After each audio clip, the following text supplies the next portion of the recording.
Great morning, class. I hope you all are fine. Today we are going to understand our next session, which is session number 8, create, modify and format charts. क्या करेंगे हम? Create करेंगे, modify करेंगे और format करेंगे किसको? Charts को. ठीक है. तो सबसे पहले हमारे पास क्वेश्चन यही आता है कि चार्ट होता क्या है. तो अ chart is a graphical representation of data in a worksheet. देखो, आपने वैसे भी कई बार क्लासरूम में चार्ट्स बनाए होंगे ना, तो उन चार्ट्स के अंदर क्या होता है, आप कोई डायग्राम बनाते हो, यानी आप कोई इमेज बनाते हो, यानी आप क्या बनाते हो, कोई ग्राफिक बनाते हो. और उसकी हेल्प से होता क्या है, आप जिस भी चीज को एक्सप्लेन करना चाह रहे हो, हम बेसिकली डायग्राम्स की हेल्प से क्या कर पाते हैं, ज्यादा अच्छे से किसी को अंडरस्टैंड करवा पाते हैं. हमारी किसी टॉपिक के रिगार्डिंग अंडरस्टैंडिंग क्या होती है, ज्यादा हो जाती है. ठीक है. या फिर कई बार हम क्या कर सकते हैं, जैसे क्रिकेट तो आपने देखा ही होगा. अब उसके अंदर क्या होता है, कई बार आप देखोगे बीच बीच में वो ना चार्ट्स दिखाते हैं, इस ढंग से कुछ पैटर्न दिखाते हैं. मान लो इंडिया का मैच हो रहा है किसी XYZ कंट्री के साथ, तो उसके अंदर वो जैसे पैटर्न दिखा रहे होंगे कि इंडिया जब प्ले कर रहा था तो वो कुछ इस ढंग से ग्रोथ रेट था. पहले ग्रोथ रेट, बॉलिंग रेट और अच्छे से खेल रहे थे, फिर कुछ लो हो गया, अगेन उन्होंने बहुत अच्छे से खेला. अब वो किसी नेक्स्ट कंट्री के बारे में बता रहे हैं, तो अभी वो बता रहे हैं कि मान लो वो कम खेली, उसके बाद फिर थोड़ा अच्छा खेली, अब फिर वो गंदा खेल रही थी. ठीक है. तो आपको ये देख के ज्यादा अच्छे से समझ आ जाएगा ना कि हाँ, इंडिया ही बेटर खेल रहा है. तो ऐसी कोई भी अगर पिक्चर रिप्रेजेंटेशन होती है जिससे हम किसी भी टॉपिक को ज्यादा अच्छे से अंडरस्टैंड कर सकते हैं, तो हम उसको क्या बोलते हैं, चार्ट बोलते हैं. तो चार्ट क्या होता है, ग्राफिकल रिप्रेजेंटेशन होता है ऑफ डेटा. और वो हमारे लिए क्यों हेल्पफुल होता है, क्योंकि हमारी अंडरस्टैंडिंग क्या हो जाती है, बेटर हो जाती है किसी भी डेटा के लिए. चार्ट के अंदर आप और क्या क्या कर सकते हो. Charts make it easier to draw comparison, see growth and relationship among values and trends in data. Chart किस किस चीज में हेल्प करता है कि आप कंपैरिजन दिखा सकते हो. जैसे कई बार आपने ऐसा मैथ्स में भी कई बार क्वेश्चन देखा होगा चार्ट्स का, वो कह रहे होंगे कि राम ने कोई आपने ऐसे क्वेश्चन देखा होगा कि राम के मार्क्स इतने आए, श्याम के इतने आए, नेहा के इतने आए, अमिता के इतने आए, समथिंग लाइक दैट. तो यहाँ से आपको क्या है, एक पैटर्न दिख रहा है कि राम के कम थे, श्याम के सबसे ज्यादा थे, सबसे कम किसके थे, नेहा के, और अमिता और राम के ऑलमोस्ट सिमिलर ही आ रहे हैं मार्क्स. ठीक है. तो इस टाइप से आप क्या कर सकते हो, एक कंपैरिजन बना सकते हो, कोई ग्रोथ देख सकते हो, कोई रिलेशनशिप भी देख सकते हो. रिलेशनशिप थी ना कि राम और अमिता के मार्क्स क्या थे, ऑलमोस्ट सेम थे. फिर ये रिलेशनशिप थी कि नेहा के सबसे कम थे और श्याम क्या टॉपर रहा इन सब स्टूडेंट्स में से. तो they provide accurate analysis of information. किसी भी इंफॉर्मेशन को ये हमें एनालाइज करने में हेल्प करते हैं, मतलब कोई कंक्लूजन ड्रॉ करने में हेल्प करते हैं करेक्टली. ठीक है. तो MS Excel offers a wide range of charts. These charts share some common features which assist the users to comprehend the data logically. अब हमारा जो पहला टॉपिक है, that is how can we create a chart. Chart को create करना बहुत आसान काम है. सबसे पहले आपको क्या करना है, आपको सबसे पहले जिस डेटा का चार्ट बनाना है, आपको उस डेटा को सेलेक्ट करना है. सबसे पहले आपको क्या करना है, जिस भी डेटा का आपको चार्ट बनाना है, आप उस पर्टिकुलर डेटा को सेलेक्ट कर लो. आफ्टर सेलेक्टिंग दैट डेटा, आपको किस में जाना है, इंसर्ट टैब के अंदर जाना है. कहाँ पे, चार्ट्स ग्रुप के अंदर.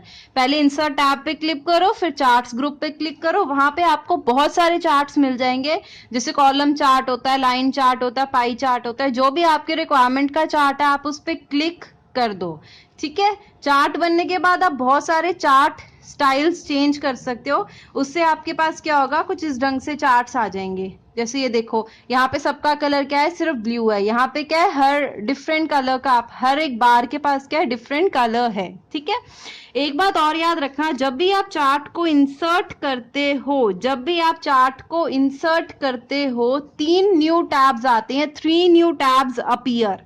ये क्वेश्चन इंपॉर्टेंट है. जब भी आप चार्ट को इंसर्ट करते हो, इसका मतलब क्या है कि इनिशियली ये टैब नहीं होते, लेकिन जैसे ही चार्ट को बनाते हैं तो 3 टैब आ जाते हैं.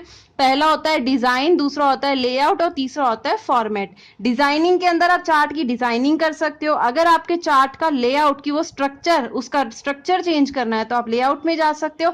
और उसमें वैसे कोई फॉर्मेटिंग करनी है, कोई कलर वगैरह, कोई बॉर्डर लगाना है, कुछ टाइल्स वगैरह की अपीयरेंस लगानी है तो उसके लिए आप किस में जा सकते हो, फॉर्मेट टैब के अंदर जा सकते हो। ये इनिशियली नहीं होते, जब भी आप चार्ट बनाओगे ये टैब्स तभी आएंगे। बस आपको चार्ट बनाना किससे है, आपको बनाना है इंसर्ट टैब में, चार्ट्स ग्रुप में जाके।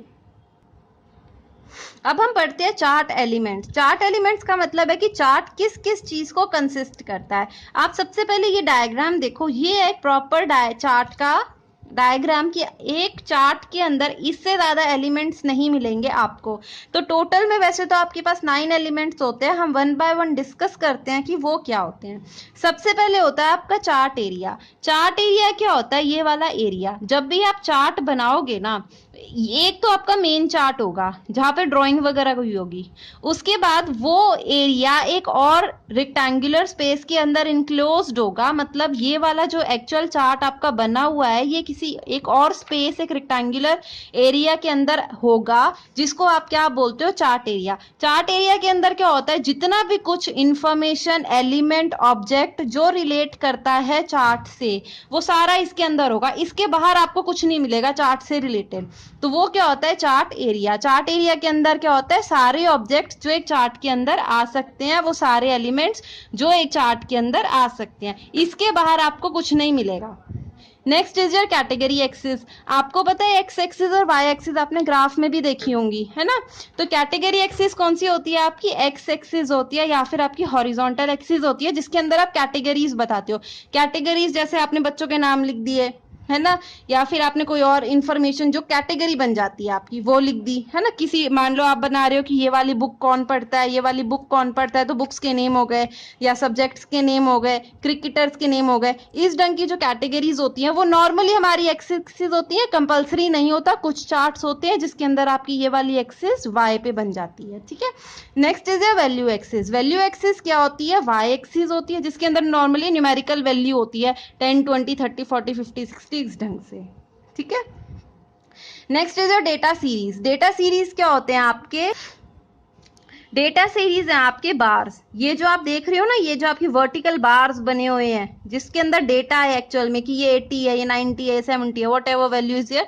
तो ये जो भी है आपकी, ये सारे आपके डेटा सीरीज हैं, और इनके डिफरेंट कलर भी हो सकते हैं, सेम भी हो सकते हैं, उसके लिए आपको फॉर्मेटिंग करने की नीड है बस। Next is your category name. Category name का मतलब क्या होता है, जैसे यहाँ पे आपने वैल्यूज लिखी हैं तो आप साथ में लिख रहे हो मार्क्स, कि ये वाली चीज मार्क्स है। अगर आपने यहाँ नेम लिखे हुए हैं तो आप लिख रहे हो नेम ऑफ स्टूडेंट मान लो। तो ये जो होते हैं ना, ये कैटेगरी का नाम होता है, ठीक है। ये लेबल्स होते हैं, ये हेडर्स होते हैं कि आप जो चीज लिख रहे हो वो एक्चुअल में है क्या। Next is your plot area. Plot area होता है ये जिसके अंदर आपके एक्चुअल चार्ट बनता है, यानी एक्चुअल प्लॉटिंग ऑफ चार्ट होती है। और ये 4 चीजों को कंसिस्ट करता है। एक तो होता है प्लॉटेड डेटा, एक होता है आपकी डेटा सीरीज, फिर होगी आपकी कैटेगरी एक्सिस, और एक होती है आपकी वैल्यू एक्सिस, ठीक है। फिर आता है आपके लेजेंड। लेजेंड क्या होता है, ये कि जैसे अमीशा है वो पर्पल कलर से है। नेक्स्ट इज विनोद, विनोद आपका ऑरेंज कलर से है। Then is Monica with yellow. तो लेजेंड क्या बताता है, कलर पैटर्न और symbol assign to data series. It helps to differentiate the data, कि मतलब आपकी कौन से, अगर आपने इसको पर्पल किया है तो पर्पल का मतलब क्या है, अगर आपने इसको ऑरेंज किया है तो ऑरेंज का मतलब क्या है। तो जो ये चीजें बताता है वो कौन होता है, लेजेंड होता है। और ये डिफरेंट कलर्स, पैटर्न्स और सिंबल्स को दिखाता है। Next is your chart title. यहाँ पे आप चार्ट का टाइटल लिखते हो कि आपने चार्ट बनाया क्यों, आपका चार्ट दिखा क्या रहा है। ये अब इनकी एज दिखा रहा है, ये इनके मार्क्स दिखा रहा है, ये इनके रोल नंबर दिखा रहा है, ये क्या दिखा रहा है। तो जो भी होगा वो हमें जो भी इंफॉर्मेशन होगी कि हमने ये चार्ट क्यों बनाया है, वो हमें किसकी हेल्प से मिल सकती है, चार्ट टाइटल की, यानी कि एम क्या है और कंटेंट क्या है। ग्रिड लाइंस क्या होती हैं, ये लाइंस दिख रही हैं आपको, इनकी हेल्प से आप क्या कर पा रहे हो, इजीली रीड कर पा रहे हो कि अच्छा ये वाला जो डेटा होगा ना वो तो 60 ही होगा, अगर इससे थोड़ा नीचे है तो 57, अच्छा ये वाली वैल्यू तो 80 है। मतलब आप इजीली रीड कर पा रहे हो वैल्यूज को जो हमने इनको असाइन किया है। तो ग्रिड लाइन ये वर्टिकल या हॉरिजॉन्टल लाइन होती है और ये हमारी हेल्प करती हैं कि हम रीड कर सके चार्ट को easily. Next topic is chart types. अब हम पढ़ेंगे कि चार्ट की टाइप्स क्या क्या होती है, कौन कौन साइड के टाइप के आप चार्ट्स बना सकते हो। मैं आपको बोल रही थी ना कि आप कॉलम पे क्लिक करोगे तो आप line chart, bar chart, pie chart, बहुत सारे मैंने आपको चार्ट्स बोले थे। तो अब हम पढ़ेंगे कि हम कौन से वाला चार्ट कब बनाते हैं। देखो ये अगर हम अपनी रिक्वायरमेंट के अकॉर्डिंग चार्ट के टाइप को डिसाइड करें तो वो बेटर रहेगा। अगर हम किसी में कोई भी चार्ट किसी भी उसके लिए यूज कर ले तो वो अच्छा नहीं होता। क्या होता है कि आप क्या कर सकते हो, राइट टाइप ऑफ चार्ट को यूज करोगे अकॉर्डिंग टू योर सिचुएशन के अकॉर्डिंग यूज करो तो आप क्या कर सकते हो, अपने डेटा को ज्यादा प्रेजेंटेबल मैनर में या मीनिंगफुल मैनर में शो कर सकते हो। तो अभी हम यही पढ़ेंगे कि हमारी कौन कौन सी चार्ट की टाइप्स होती हैं। फर्स्ट जो हमारी चार्ट की टाइप है that is your bar chart. ठीक है, ये जो आप देख रहे हो this is your bar chart. ये सिंपल बार चार्ट और ये स्टैक्ड बार चार्ट है। बार चार्ट क्या करता है, अगर आपको इंडिविजुअल आइटम्स के अंदर ही कंपैरिजन दिखाना है, जैसे ये ना मार्क्स हैं, ग्रीन है टोटल मार्क्स, ब्राउन है हिंदी और ब्लू है इंग्लिश मार्क्स। ठीक है, अगर और ये स्टूडेंट्स है कि हेमंत के ऐसे मार्क्स है, कीर्ति के ऐसे, रंजना, मंजू, अंजू के ऐसे मार्क्स है। अगर सिर्फ आप हेमंत के मार्क्स का ही कंपैरिजन कर रहे हो कि हेमंत के मैक्सिमम थे इन टोटल मार्क्स में से, मैक्सिमम टोटल इसका क्या था हेमंत का, और उसमें से इसके हिंदी के मार्क्स इतने थे और इसके इंग्लिश के मार्क्स इतने थे। अगर आप इंडिविजुअल आइटम्स में ही कंपैरिजन कर रहे हो तब it's better to use a bar chart. सबसे बेस्ट ऑप्शन कौन सा रहता है, बार चार्ट में। और ये जो लॉन्ग लॉन्ग मैं आपको बार्स बोलती हूँ इनको हम बार्स ही बोलते हैं, जो लॉन्ग रेक्टेंगुलर रॉड्स होती हैं। ठीक है, ये आप वर्टिकली और हॉरिजॉन्टली कैसे भी इनको सेट कर सकते हो, जरूरी नहीं है कि हॉरिजॉन्टली ही हो, नॉर्मली होती हैं but you can place them vertically as well. ऐसे कोई हार्ड एंड फास्ट रूल है ही नहीं। अगर इस फॉर्म में करते हो तो कैटेगरीज आपकी वर्टिकल एक्सिस पे आ जाती है। मैंने आपको स्टार्टिंग में पहले बताया था ना कि कैटेगरीज कई बार आपकी एक्स एक्सिस की जगह वाई एक्सिस में आ जाती हैं, तो वो केस एक्चुअली बार चार्ट का है। बार चार्ट के अंदर क्या होता है, आपकी कैटेगरीज वाई एक्सिस पे होती हैं और जो आपकी वैल्यूज हैं वो आपकी एक्स एक्सिस पे होती हैं। स्टैक्ड बार चार्ट क्या होता है कि जैसे ये सारी इंफॉर्मेशन, अब ऑब्वियसली ये डिफरेंट इंफॉर्मेशन थी तो इसने 3 जगह ली ना, लेकिन आप इस सारी इंफॉर्मेशन को एक ही बार के अंदर भी शो कर सकते हो। जैसे आप इसमें कर रहे हो कि पहले आपने ब्लू कलर से उसके इंग्लिश के मार्क्स दिखाए, फिर आपने उसके हिंदी के मार्क्स दिखाया, फिर आपने टोटल दिखा दिया, और ये सब आपने क्या किया, एक के ऊपर एक प्लेस किया ना। तो जब आप 1 बाय 1 एक ही चीज के ऊपर सब कुछ प्लेस कर देते हो तो उसको हम स्टैक बोलते हैं, STACK। तो इसके अंदर हमने क्या कर दिया, स्टैकिंग कर दिया, क्योंकि सारी इंफॉर्मेशन एक पर्सन की हमने एक ही रॉड में या एक ही बार में शो कर दी। तो आप इसको स्टैक फॉर्म में भी बना सकते हो और सिंपल बार चार्ट भी बना सकते हो। Again it's your wish and requirement. Column chart आप कब शो करते हो, जब आपको शो करना होता है trends over time and it is default chart. ये डिफॉल्ट चार्ट मतलब बाय डिफॉल्ट सबसे पहला जो आपको ऑप्शन मिलेगा अगर आप चार्ट बना देते हो तो कॉलम चार्ट ही बनेगा आपका। ठीक है, and it is easy to understand. In this type of charts category आपकी एक्स एक्सिस पे और वैल्यूज आपकी वाई एक्सिस पे है। अब इसको पढ़ना कितना आसान है, अंजू के इतने मार्क्स है, अंजू के इतने मार्क्स है, मंजू के इंग्लिश में इतने मार्क्स है, रंजना के इतने हैं। मतलब आप इस ढंग से उनका पैटर्न देख सकते हो कि पैटर्न क्या बन रहा है कि सबसे ज्यादा हाईएस्ट मार्क्स किसके आ रहे हैं, इसके रंजना के आ रहे हैं इन इंग्लिश। तो ये एक पैटर्न बन गया ना। तो अगर आपको ऐसा ट्रेंड देखना होता है कि सबसे ज्यादा मार्क्स किसके गए, टोटल सबसे ज्यादा किसका गया, हेमंत का गया out of all of these. ठीक है, उसके अंदर हम क्या कर रहे थे, सिर्फ अंजू को कंपेयर कर रहे थे, मतलब एक इंडिविजुअल आइटम को कंपेयर कर रहे थे। इसके अंदर हम सबको कंपेयर कर रहे हैं, एक ट्रेंड देख रहे हैं कि हाईएस्ट मार्क्स कैसे गए, किस पैटर्न से गए, मतलब ज्यादा डिफरेंस रहा टोटल में या नियर अबाउट ही गया। अगर ऐसा कुछ देखना है तो हम कौन सा चार्ट यूज करते हैं, कॉलम चार्ट। और कॉलम चार्ट के अंदर उल्टा है, उसके अंदर कैटेगरीज वाई एक्सिस पे थी तो इस पे कैटेगरी एक्स एक्सिस पे है, उसमें वैल्यू एक्सिस आपकी एक्स एक्सिस पे थी तो इसके अंदर वैल्यू एक्सिस आपकी वाई पे है। ठीक है, next is your line chart. Next is your line chart. Line chart को आप कब यूज करते हो, सबसे पहले तो एक ग्राफ की तरह होता है। जैसे आप ग्राफ में भी ऐसे ही प्लॉट करते हो ना, एक पॉइंट कर लिया, फिर दूसरा पॉइंट कर लिया, फिर उनको ज्वाइन कर दिया। तो यानी हर इक्वल इंटरवल ऑफ टाइम के अंदर आप क्या करते रहते हो, कुछ कुछ पॉइंट्स को प्लॉट करते हो और उनको फिर ज्वाइन कर देते हो। तो ये ग्राफ की तरह ही होता है। ठीक है, इसके अंदर भी एक्स एक्सिस और वाई एक्सिस होते हैं, और ये हम किस लिए यूज करते हैं, जब हमारे पास ह्यूज अमाउंट ऑफ डेटा होता है। तो यानी ये क्या है, ये फॉर्म ऑफ लाइंस के अंदर है और ये हमारा ट्रेंड्स दिखाता है इक्वल इंटरवल्स के अंदर। ठीक है, ग्राफ पेपर की तरह होता है, जैसे हम ग्राफ में प्लॉटिंग कर रहे थे, और ये क्वांटिटी ही शो करता है by showing change in data over time and huge amount of data को ये रिप्रेजेंट करता है। Next is your pie chart. Pie chart क्या होता है, सर्कल फॉर्म में बना होता है, ठीक है, और ये क्या होता है, नंबर ऑफ सेगमेंट्स के अंदर क्या होता है, डिवाइडेड होता है। सर्कल फॉर्म में होता है, नंबर ऑफ सेगमेंट्स के अंदर डिवाइडेड होता है। ये कब यूज होता है, जब आपका डेटा क्या हो, स्मॉल इन साइज हो। अब ये बनाते कैसे हैं, ये हम किस केस में यूज करते हैं, जब हमें सिर्फ एक डेटा सीरीज को यूज करना हो। देखो जो एक रॉड थी वो आपकी डेटा सीरीज थी ना, जब हमें सिर्फ ये बताना हो कि सभी बच्चों के इंग्लिश में कितने मार्क्स आए हैं या हर एक बच्चे के हिंदी में कितने आए हैं, जब हमें सिर्फ एक ही डेटा सीरीज के रिगार्डिंग बात करनी हो, मतलब एक ही आइटम हो जिसके रिगार्डिंग हम हर किसी के बारे में बात कर रहे हैं, ज्यादा नहीं। जैसे आप bar chart, column chart, line chart में तो उनकी इंग्लिश, हिंदी, मैथ्स, टोटल सबका कंपेरिजन इकट्ठा कर रहे थे, लेकिन पाई चार्ट के अंदर हम ऐसे नहीं करते। पाई चार्ट के अंदर हम कोई पर्टिकुलर सब्जेक्ट ले लेंगे, मान लो इंग्लिश ले लिया, अब हम इंग्लिश के अंदर उनका देख लेंगे कि इंग्लिश के अंदर अंजू के इतने हैं, मंजू के इतने हैं, रंजना के इतने हैं, कृति के इतने और हेमंत के इतने, और फिर हम अपना कंपैरिजन कर लेते हैं। मतलब हम कोई एक क्वांटिटी को डिसाइड करते हैं और उसके रिगार्डिंग ही हम इसका चार्ट बना देते हैं। तो it shows proportional size of individual items that makes up a data series. It always shows only one data series. मैंने बताया ना, सिर्फ एक ही डेटा सीरीज को शो करेगा, ज्यादा को नहीं कर सकता। या तो सिर्फ इंग्लिश के मार्क्स को शो करेगा हर बच्चे के, या फिर हिंदी के, या फिर मैथ्स के। और बेस्ट कब वर्क करता है, जब डेटा क्या हो, लेस हो इन क्वांटिटी। बहुत ज्यादा डेटा के कारण क्या होगा, फिर इसके ये जो इसके सेगमेंट्स बने हैं ना, वो बहुत छोटे होते जाएंगे और स्मॉल, क्योंकि प्रोपोर्शनल वे में बन रहा है ना ये चार्ट, तो क्या होगा, ये छोटा होता जाएगा, तो उसको रीड करना उतना ही मुश्किल होता जाएगा, ठीक है। Next is your area chart. Area chart के अंदर आप क्या शो करते हो, वॉल्यूम दिखाते हो। देखो पहले आप जब टोटल दिखा रहे थे, इंग्लिश के लिए भी पतला सा बार था, हिंदी के लिए भी पतला सा बार था, और टोटल के लिए भी पतला सा बार था।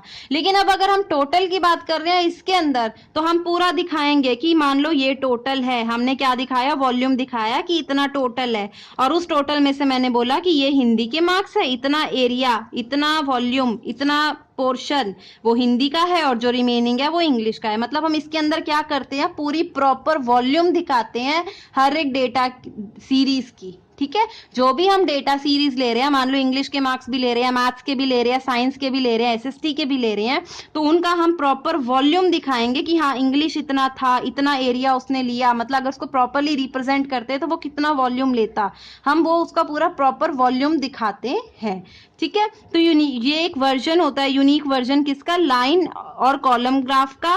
This type of chart has a greater visual impact. Obviously ज्यादा विजुअल इंपैक्ट है, क्योंकि इसके अंदर हमें ज्यादा बेटर अंडरस्टैंडिंग मिल जाती है कि हाँ हिंदी में बच्चों के मार्क्स कम ही है, और क्योंकि वॉल्यूम कम है, और इंग्लिश में वॉल्यूम ज्यादा है, इसका मतलब इंग्लिश में ओवरऑल जो मार्क्स हैं बच्चों के वो ज्यादा आए हैं। It emphasizes on the magnitude, that is the volume. By showing the sum of the plotted values, an area chart also displays the relationship of part to whole.